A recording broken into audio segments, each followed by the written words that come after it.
तेज महाराष्ट्र न्यूज, आपला महाराष्ट्र, तेज महाराष्ट्र।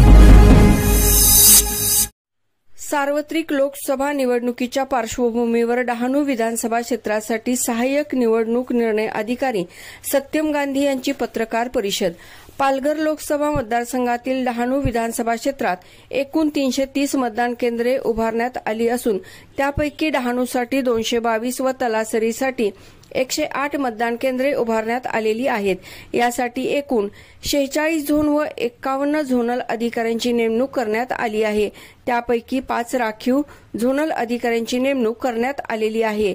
या केंद्रांमध्ये तब्बल 2,79,864 मतदार आपला मतदानाचा हक्क बजावणार आहेत।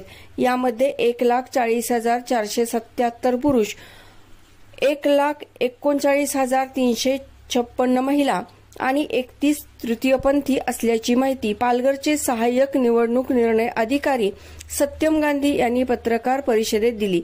यावेळी कोणताही अनुचित प्रकार घडू नये म्हणून प्रशासन सज्ज असल्याचेही सत्यम गांधी यांनी सांगितले।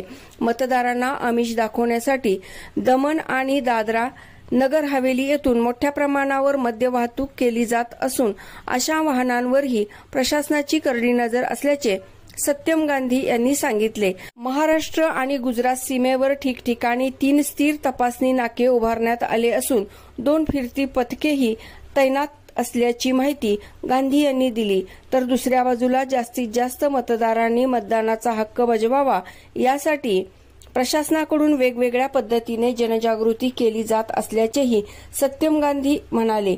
तेज महाराष्ट्र न्यूजसाठी जितेंद्र टोके, पालघर।